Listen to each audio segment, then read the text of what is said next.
have always loved dragons. I've always loved the fantasy side of things, and when you read things like The Hobbit, most dragons tend to have a hoard somewhere along the line.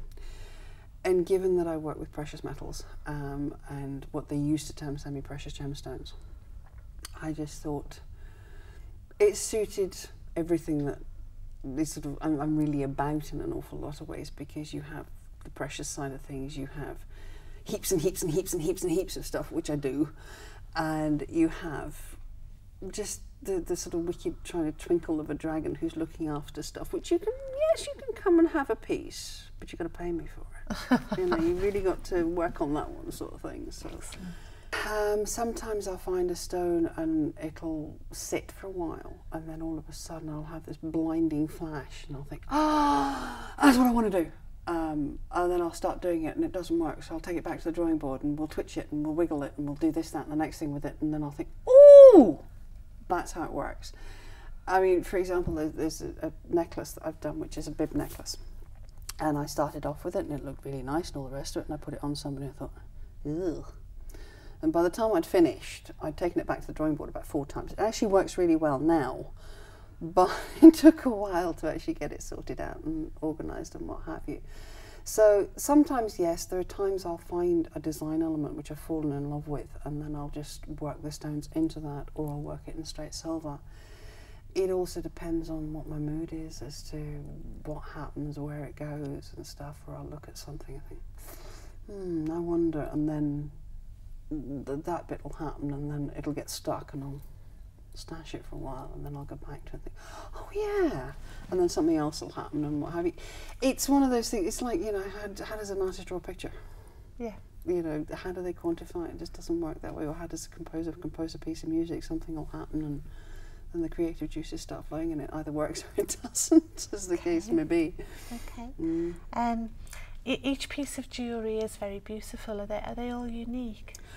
Most of them are, because the stones I use, you will never get an exact matching pair unless it's a lab-grown stone. I do on occasions use lab-grown stones, simply because when I'm using the Art Clay Silver, which is it's literally a clay, it's powdered silver mixed with an organic binder and water, and you can mould it into just about anything.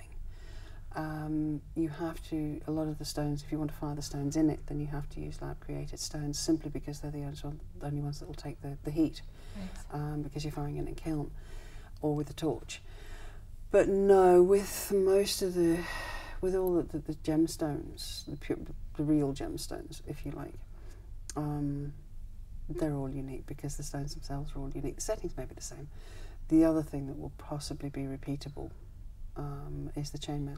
It doesn't as far as I'm concerned, because if somebody's looking for something particular, like rose quartz is an emotional healer, and different agates have different properties. Moldavite is one that's really good for opening up your third chakra, your third eye, and helping you astral travel and stuff like that. But some people are affected by stones, some people aren't.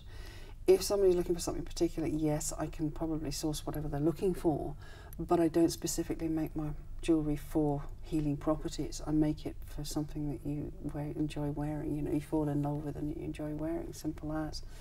The closest, I suppose, I get to healing jewellery would be the copper chainmail and hematite that I use, because I always find that a lot of the medical bracelets, or ones that are supposed to help, look awfully clinical, and you know, a lot of people don't really want to advertise the fact that, you know, they're wearing something that most people may think, oh, alternative therapy. Oh, you're right. No, they want to be able to wear something that's much more, that looks like a piece of jewellery, rather than advertising the fact they've got creaks and crowns and what have you, and it looks something a bit nicer. So fabulous. The fact that most people, you won't see what I make. It's certainly not in Argos, it's definitely not on the high street, and in the 10 years or so that I've been making jewellery, I think I can count on one hand the amount of people I've seen that make something similar to what I do. It's just not something that is generally available. Most of the shops that I've been into and stuff don't tend to do this kind of jewellery, and Because I like unusual stones. I mean, most of them don't deal with what they used to be termed semi-precious stones, especially the more unusual ones. Yeah. For example, like some of the Bruchiated jaspers, the Imperial jasper, Willow Creek. These are all the porcelain jaspers, because they're called that because they make the polish that they take is so much like a fine piece of Chinese porcelain. But they come in the most amazing colours and bubbles and all sorts. I mean, they just, you sit there and you look at it and go, oh. I mean, I just, take me to a stone fair and it's like, ooh, and I just don't know where to start. And, you know, there are times when you get some beautiful stuff. I mean, I've got some absolutely gorgeous lemon topaz, which has been laser cut in India, and it literally looks like a sunburst from when you put it. Some said it yet, but it looks like a sunburst. And there's some amethyst, which isn't, it's what they would call water pale amethyst, but it's been cut so it looks like got bubbles running through it. And you just look at some of these things and you think, oh, hello. And, you know, it sort of sets off all sorts of bits and pieces. I mean, I don't, you don't get Death Valley agate, or at least very difficult to get hold of, because it's now a military preserve in America.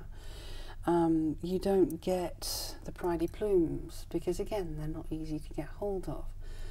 I mean, have you ever heard of Peruvian pink opal? No. There's all sorts. I mean, you get jelly opals as well, and they're gorgeous. I mean, everybody's heard of things like your black opals from Australia, but have you heard of Maramamba? No. Which is like, it's a really upmarket form of tiger's eye, 'cause it's got all sorts of wonderful colours running through it, as well as hematite. But yeah, there's so much out there that isn't in your bog standard gemstone book that, you know, you can't help but utilise it, because if you can find the sources for it. And some, I mean, I've got the chain I'm doing at the moment is for a piece of sugilite, which is actually comes from what used to be the USSR, and it's the most gorgeous shades of purples.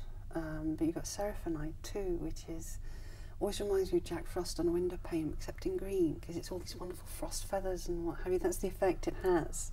That's the effect it is in the jewellery, but it's a sort of really pale, not quite olive, but not quite green. It's almost like a fern green, but it's not quite. But it's got silvery bits. It's really difficult to describe, but you know, it's absolutely gorgeous stuff. And there is so much out there that, I mean, you've got spectralite, which is like labradorite, but you've got the most amazing range of colours through it, and that only comes from Iceland. You can only dig it out at certain times of the year, because otherwise it's under like 15 feet of snow and ice. You know, so there's so much that there is available that you can do apart from your moonstones, your amethysts, and what have you. That, as far as I'm concerned, well, no, I don't need to go precious. You know, don't get me wrong, sapphires, emeralds, diamonds, and rubies are gorgeous. You know, but I tend to like chunks. Not start running off the end when you go into the kind of size chunks I like, yeah. You know, and it's just not economical for people to buy. Yeah. You know, on occasion I really enjoy doing them. Sometimes they're a pain in the butt. Basically because you get some people who know what they want, and they're in a lot of ways very easy to design for. And there are other people that it doesn't matter what you do. I don't know. I think I like that bit, but I don't like that bit. And you're going backwards and forwards. You can go backwards and forwards for like 6 months, and they're still not happy with what you come up with, at which point it's like, do you really want me to make this piece of jewellery for you? So as I say, yes, I do quite happily do commissions, but as I say, it depends on what somebody's looking for. I mean, if it's physically possible and I can generally get the material, you know, the metal to do what I want, then yes. I mean, somebody asked me for, he asked me for a 6 mil thick, with a 10 mil internal diameter jump ring to go through his ear. And the 6 mil thick silver rod will not bend that tight. He ended up with a piece of chainmail instead, which I think looks absolutely gorgeous, and he certainly hasn't come back to me with any grumbles, so I'm assuming that he likes it.